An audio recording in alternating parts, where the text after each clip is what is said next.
Good morning. My name is Bingshu Zhao. I am a PhD candidate in political theory at the University of Exeter. And this is my colleague Sarah. We are the research assistants for the Entanglement of Political Language project at the Center for Political Thought. Today we are joining this interview with Professor Regenia Gagnier. She is a professor of English at the University of Exeter and the senior fellow of IGNIS, the Center for the Study of Life Sciences.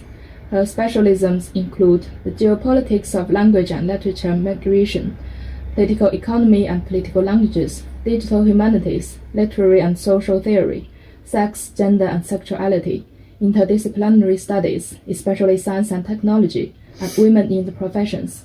Since 2006, her research has focused on the global circulation of Anglophone literatures and cultures, and the geopolitics of language and literature migration. She is the founder and co-editor of the Global Circulation Project. Her book on the modernization and the global circulation of political languages, literatures of liberalization, global circulation, and the Long 19th Century was published in 2018. So welcome, Professor Regenia Gagnier. Thank you. So first, we want to ask you to tell us briefly about your academic formation and the development of your intellectual interests. So how did you get interested in English literature and Victorian studies? And more particularly about what we could perhaps call the global turn in your research focus. So how did you get interested in the global circulation of the Anglophone literature and cultures? It goes back quite a long time, but it started with when I was at university in the 1970s. And it was a very easy time to be in university. It was a very good moment economically in the U.S., at least for white working class Americans. We didn't go to university to get jobs.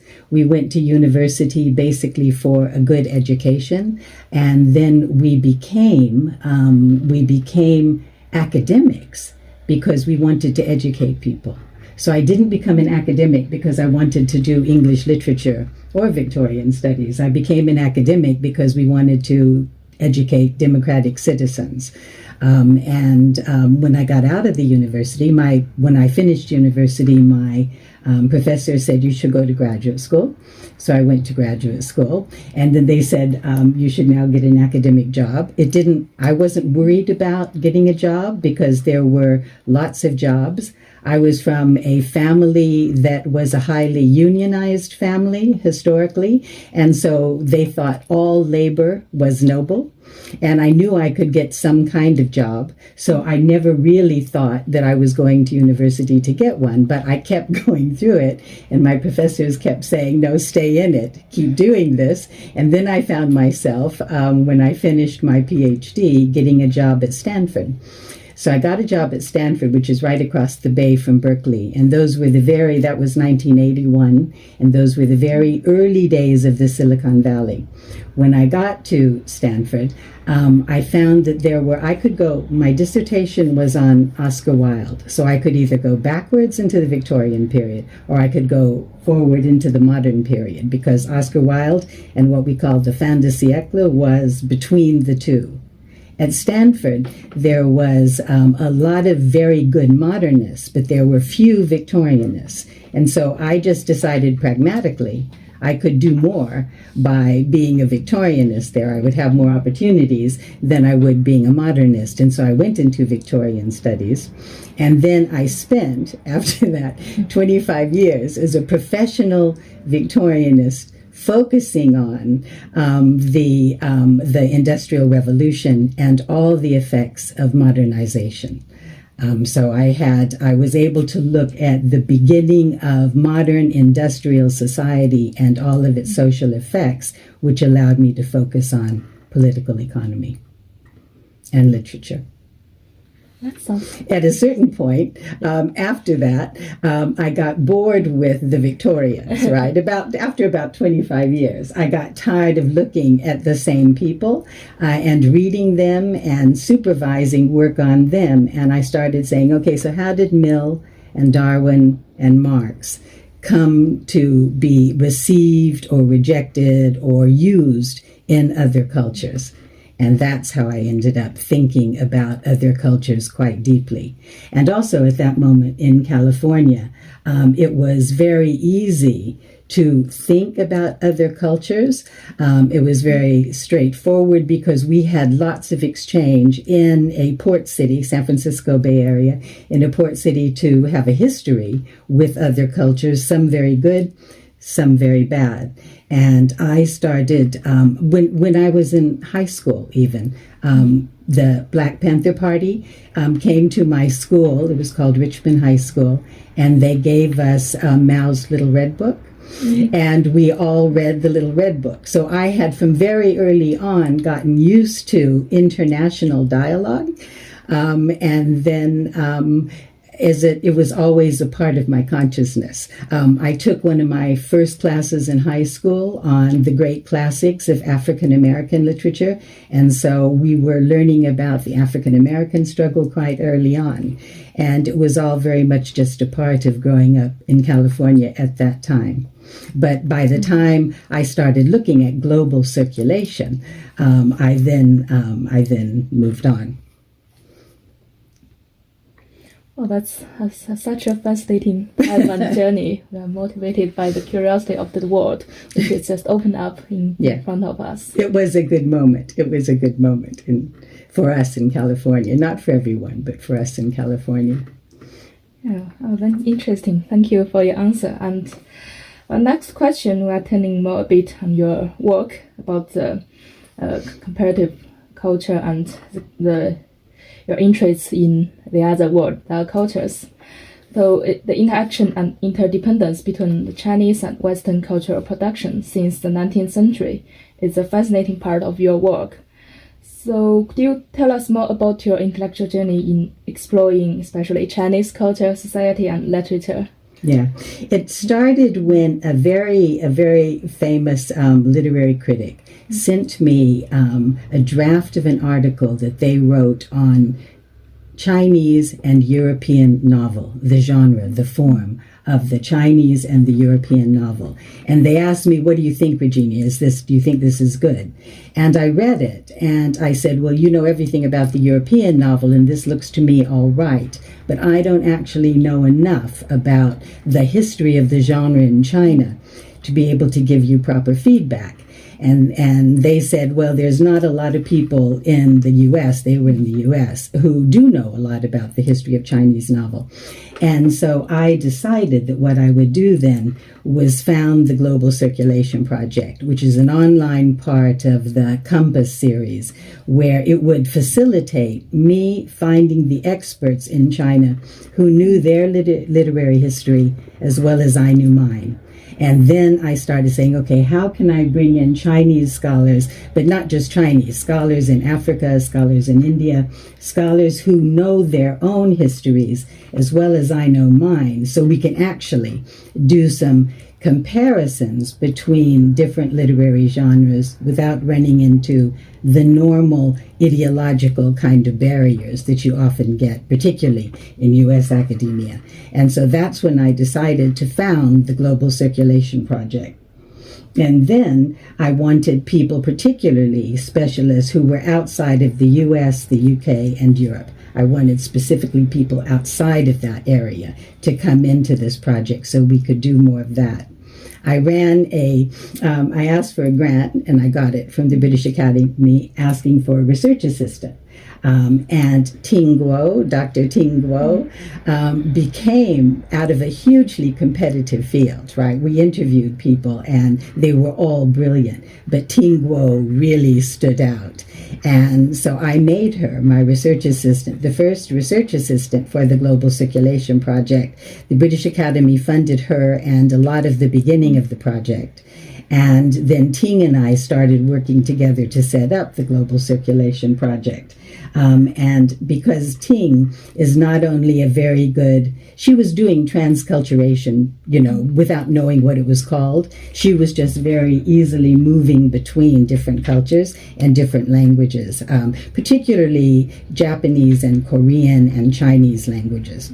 And then, of course, English. So Ting and I started doing that. And because Ting is so well connected in the PRC, she started setting up meetings for me with people in the PRC at many of the universities there. And so that started in 2009. And ever since then, I've been going regularly to the PRC and working with, Chinese scholars who know as much about their traditions as I know about mine. And it's through that collaboration that it's possible to do this kind of work. Well, I like this idea very much. You have this global circulation network and bring all the people worldwide together. You have both background and knowledge of their own culture, tradition, but That's also right. provide a different perspective towards each other. Yeah. Thank you. So, Professor Regenia, continuing in the same vein, especially given your interest in Chinese philosophy and transculturation, you also have an interest in how literary works and political discourses flow into one another. And this interest I clearly identified, for example, in your article that's titled From Barbarism to Decadence. Mm-hmm. Could you offer us some examples, perhaps, from your study of English and Chinese literature towards how authors from both these traditions weave their political observations into creative work? And also, if you could, comment it from another interest of yours, from the perspective of another interest of yours, that is a critique of neoliberalism. Mm-hmm. It isn't just Chinese. There were many modernizing movements. Okay, there was the May 4th and the New Culture movements in China. There was the Turkish and Ottoman Tanzimat. There was movements of New Womanism.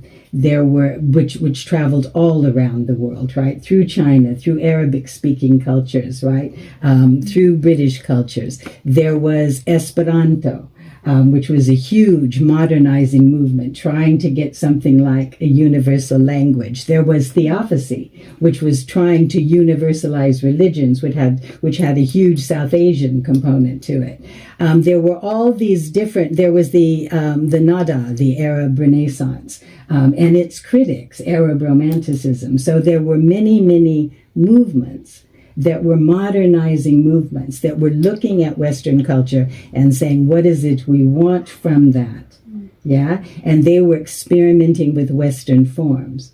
But exactly the same time in Anglophone culture, they were criticizing what was happening with the reduction to economic man of economic society. They were looking at the problems of competitive market societies, and they were critiquing them. So this was like one stage on from the Industrial Revolution, people looking at society and saying, this isn't better. It's richer, but it's not better. Yeah? And so you have, coming from the West, its own self-critique. And then a lot of those people started using different forms, particularly forms like Taoism and forms like Buddhism and other forms that they were taking to critique what was happening in Western market society. And so there's a lot of work. I mean, I use the example frequently of the huge circulation of Oscar Wilde's work, because Oscar Wilde's work did circulate quite widely. Through many different cultures, not only quite widely used by May 4th and New Culture in China, but used a lot of other places, right? Through the Israeli socialist kibbutzim that influenced people like Noam Chomsky and Bernie Sanders. I mean, long histories. Wilde was used by the Vietnamese. It was used by the Vietnamese via André Gide. So you can see the way that these writers were constantly looking at each other and critiquing their own cultures by looking at each other. So it was a very exciting moment. And another way to think of the same question is, if you look at literatures, there's literatures of liberalism. And those literatures have certain kind of forms that include and feel like liberal emotions. Okay, and this is if you know literature, you can see this. This is hope, and it is it's generosity, it's diversity, it's respect. It is the literature that's connected to liberalism. Yeah, and then you look much later, closer to where we are now, you can see the emotions associated with neoliberalism. And those are emotions like risk and competition, right? The feelings that come from competition, the feelings that come from gambling, the feelings that come from as I say, from it's like bipolarism. It's you're either really up or you're really down, but it is emotions that are very, extreme. And that is part of neoliberal society, which is a product of its economic formations. And so at all these moments, societies are looking at each other.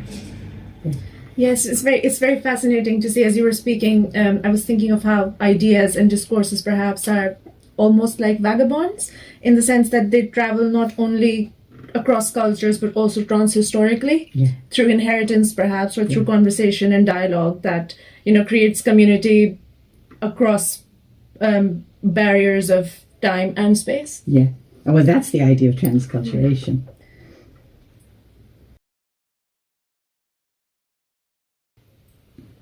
So turning to your book, Literatures of Liberalization, and your understanding of the transculturation, could you tell us what you understand by it, this transculturation, and what are the methodological implications of this approach?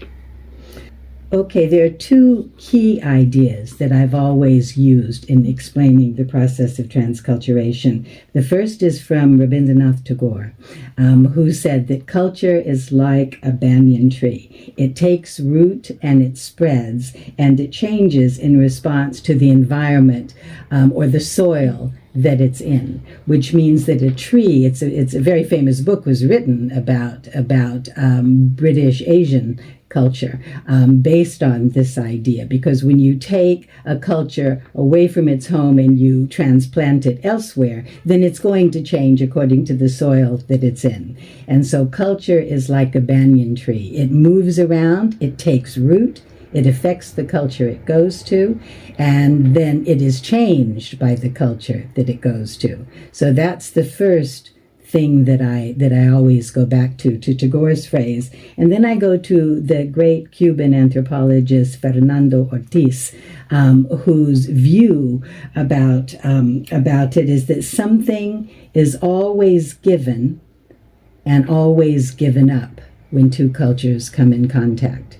So his view, he was writing about great geopolitical commodities and their transplantation in other cultures. So Ortiz was writing about, there was a very great kind of home-based, family-based tobacco industry in Cuba, which is why you still get the great Cuban cigars.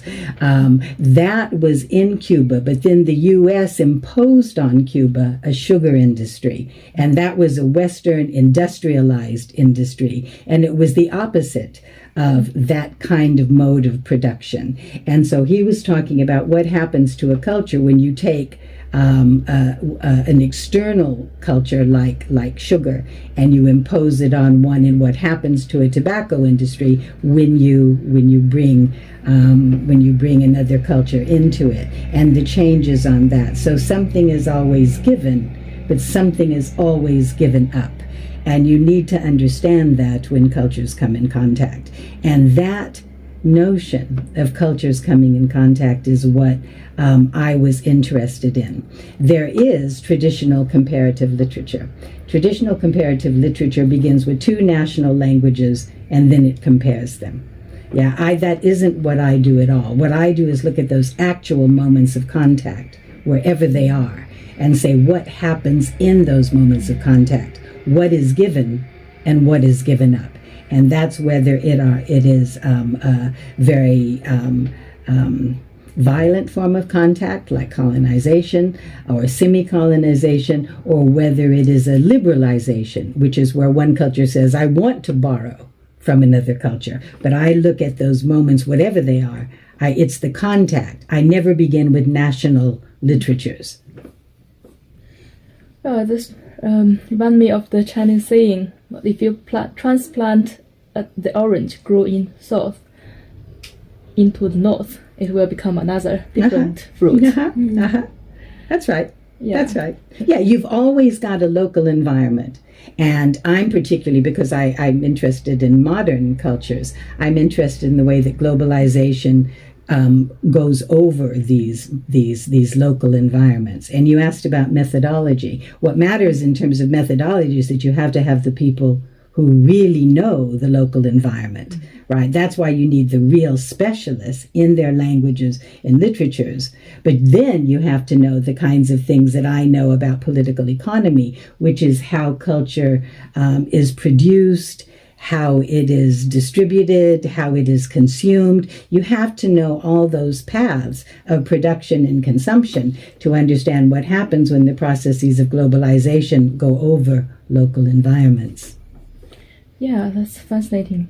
The next question will just turn into an example of this approach. So following this question we have discussed, in one of the chapters of the same book mentioned before, you discuss Yan Fu's translation of Mill's on Liberty. So this episode seems a powerful exemplification of a historical and cultural moment where the global and the local, as you said, the traditional and the modern encountered. So could you elaborate on how you interpret this moment, and what do you think the role of Yan Fu in this understanding the global circulation and the cultural reinvention of the political languages? Yeah, it's a nice example because Yan Fu was a polymath. I mean, he was extremely sophisticated, was in London learning about engineering. And he went back to China with what he'd learned in Western culture, in culture as well as in engineering and technology. And he was interested in translating Mill's On Liberty, which is the locus classicus of Western liberalism. And when he translated On Liberty, first, what Mill was doing with On Liberty was trying to save Western individualism from a too powerful state, but equally a very commercialized mass media. Mill felt that individual ideas needed to be protected against a mass media that was driven for profit.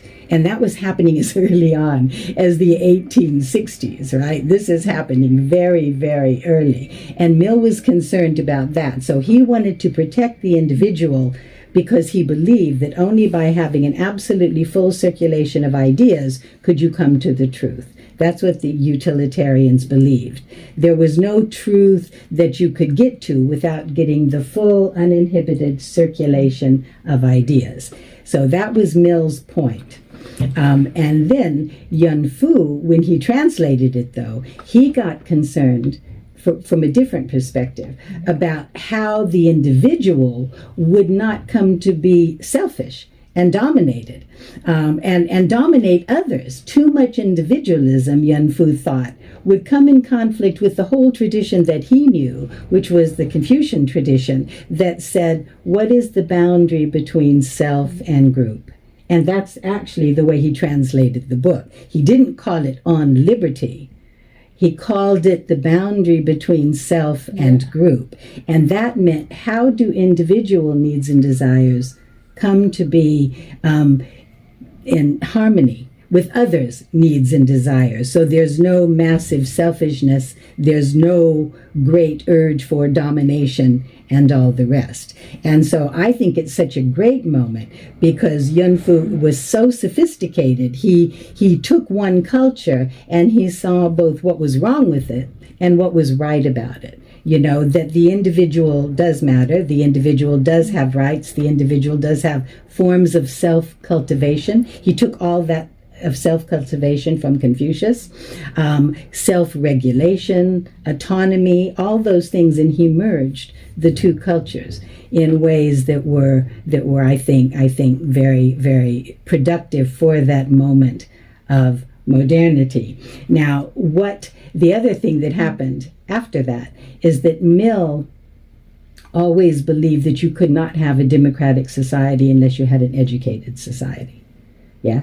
And this is where we are now. This is why this stuff is so important right now, because democracy without an educated electorate is merely mob rule.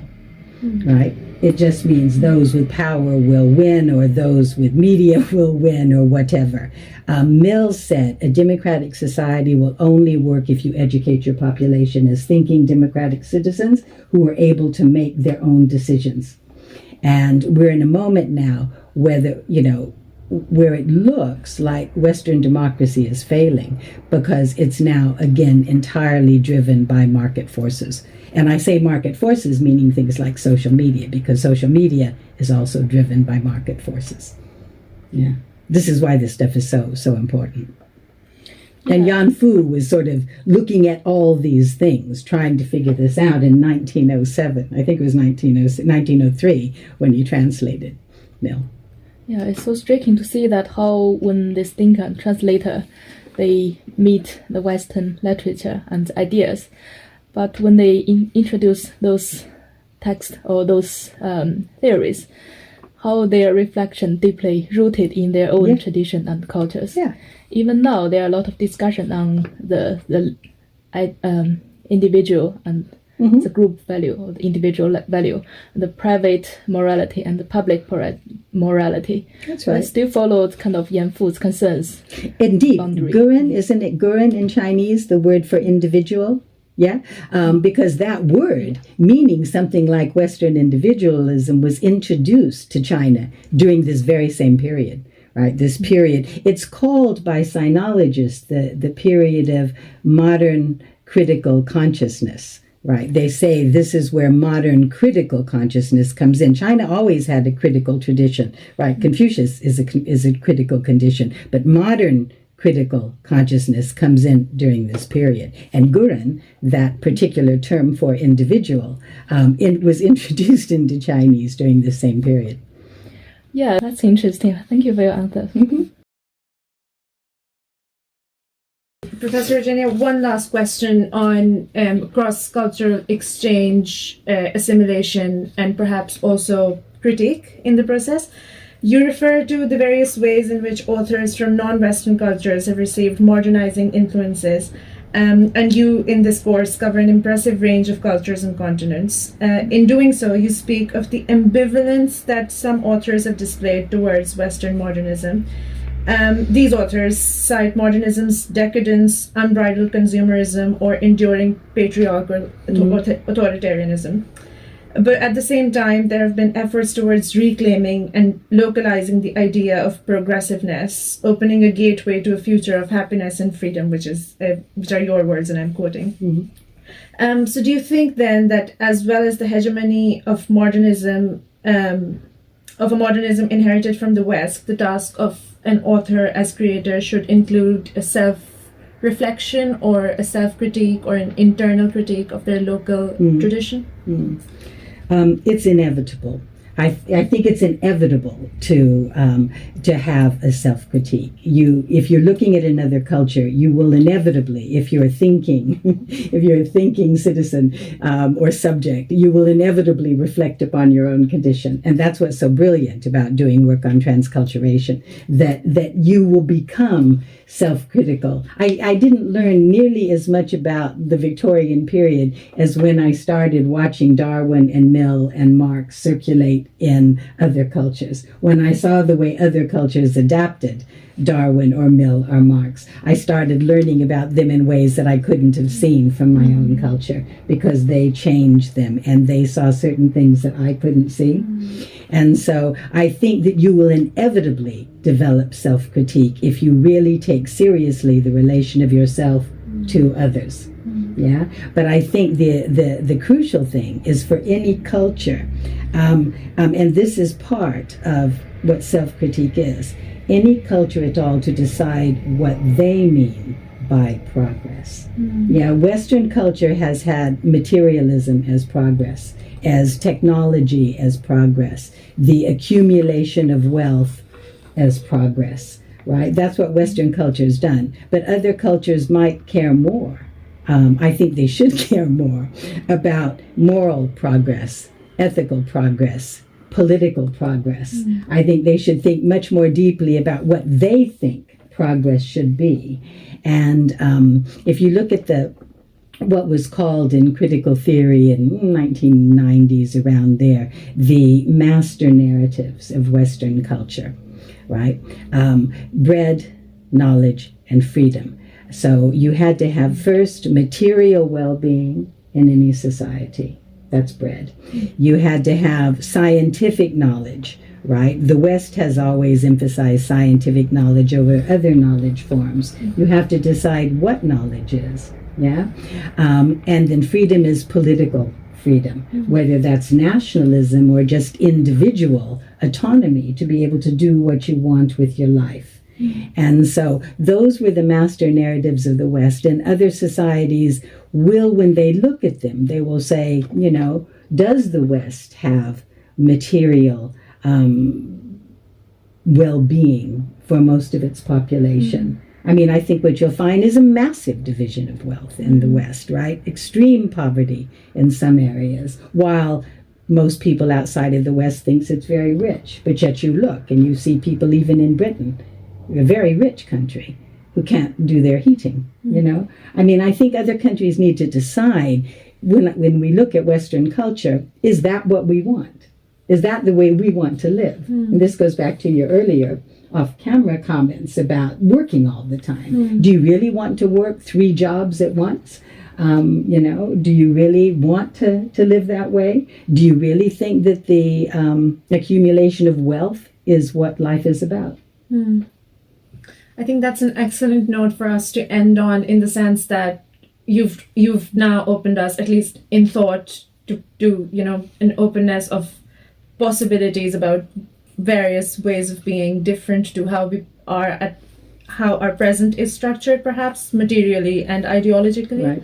Thank you for your time, Professor Regenia, and I personally look forward to, you know, sharing the space with you in the future, and we also look forward from this, on behalf of the Center of Political Thought, to have you with us soon. Thank you. Thank you, Regenia. Thank you.